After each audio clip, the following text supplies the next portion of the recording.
What's up, guys? Shay Stevens here, PDGA number 77522, and today we're taking a look at the newest offering from the James Conrad line, the Fission Trail. Let's get to it.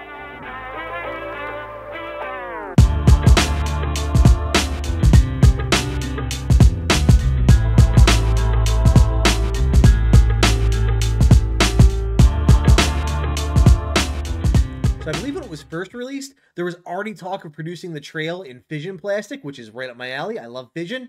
And sure enough, a year later, here we are, the Fission Trail. MVP sent me a 172 gram. And one cool thing to know about this release is MVP is offering the Fission Trail all the way down to 140 grams. So I know a lot of players have said they struggle to find MVP in lighter weights. So hopefully this is a sign of things to come. So yeah, if you like to throw light stuff, you can get yourself a 140 gram trail, and that thing's going to be an absolute bomber. Now, I believe it was Simon mentioned that the trail is actually modeled after the time lapse. Might be the other way around, but the two are correlated, are basically cousins. And you guys will remember when they produced the time lapse in Fission, those had some crazy domes on them. Well, same is true for the time lapse. Look at this thing. Absolute pop top, crazy heartbeat. Yeah, this thing is a domey boy, so I expect it to be a nice glidey bomber. But let's take a look at some side-by-sides. And starting off with the side-by-side comparisons, we have the Fission Trail on the left up against a prototype Neutron Trail on the right, one of the first ones to come out. You can see the parting line on the Fission Trail, definitely lower than the prototype Neutron. And the dome on this Fission, I mean, the trail is known to be a domey driver, but the Fission dome is just something else. Definitely the most dome I've ever seen on a trail. And next up, we have the Fission Trail up against a special edition Neutron Trail, the Buffalo stamp. Those are still pretty popular and sought after.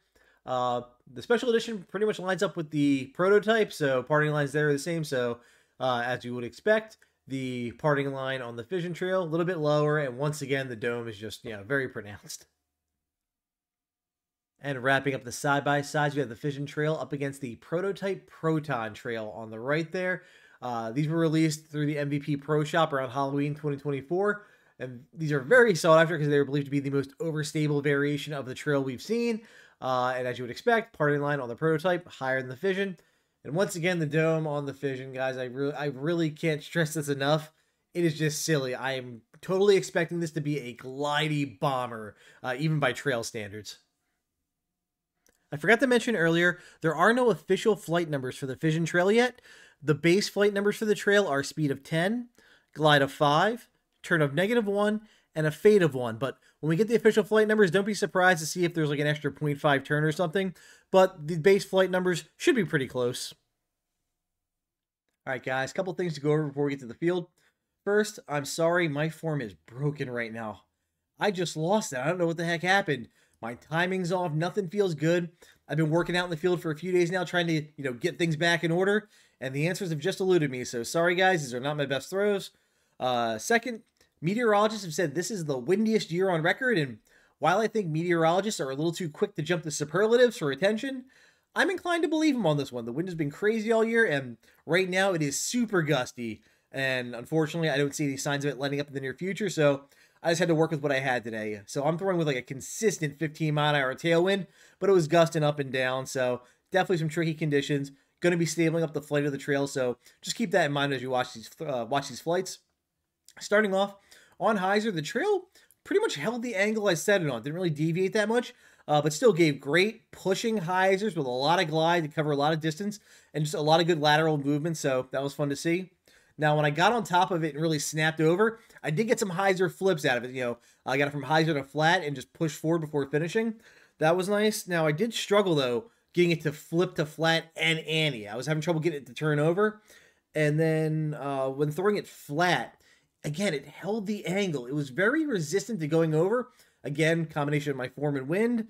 Not sure, but it just feels like this disc is not as understable as I was expecting it to be. On ante, same deal. It held the angle, gave me some great swooping anhyzer shots. That glide at the end really helped keep it up in the air. So again, a lot of good lateral movement, so really fun to throw. And then lastly, on forehand, I will say I'm not a big fan of it on forehand just because this massive dome just really makes it hard to get a good correct angle on the release, and just finding a comfortable grip is a bit tricky. So I did struggle with that, but you know, once I popped a few out there on a good angle, it did give me some good flex shots and a lot of distance. You get a lot of bang for your buck throwing the trail, even on forehand. So if you can overcome, you know, the comfort of the dome, it would be a forehand disc for you as well. But for me, I like something a little flatter. So that's just a personal preference. But yeah, guys, again, these were rough conditions. My form was a bit janky. Now, I did go out and play around after this test round, and I gotta say, my form was a little bit better. I was starting to like find my feet again, and I brought the trail out with me and let it go in the field a few times during the round, and it did get some more turn for me. So I was doing some flat releases, and it was giving me that nice slight anti-turn over, ride for a bit, but then again would fade out at the end. So again, I thought this was going to be like in danger of being like a -3 one disc, like be a roller, and it is not that at all. So I was very surprised for the stability of this disc. So definitely worth checking out. Again, it's going to be available in a wide variety of weights. So whatever your needs are, the trail can probably slot, you know, and fill something for you in your bag. I think, you know, honestly, most players are going to be able to find a use for this trail. Your maybe your pros are going to go maybe just to a hyzer flip, and maybe they will roll it as well. But definitely your high level amateurs, your mid level amateurs, and even, you know, your younger players, given that this is available in 140 gram, will be able to find a use for it. So definitely worth checking out. Be sure to hit up your local retailers. I believe Foundation is going to be having a few left over from their pre-sale, so definitely check them out on drop. And again, thank you to MVP for sending me this. I really appreciate it. I'm going to be snagging a few more myself to play with. But with that, guys, I want to say thank you for all your support. If you have any questions for me, reach out. I'll do my best to answer them. Take care. Thank you to my sponsors. For all your disc golf needs, check out Phoenix Discs and Foundation Disc Golf.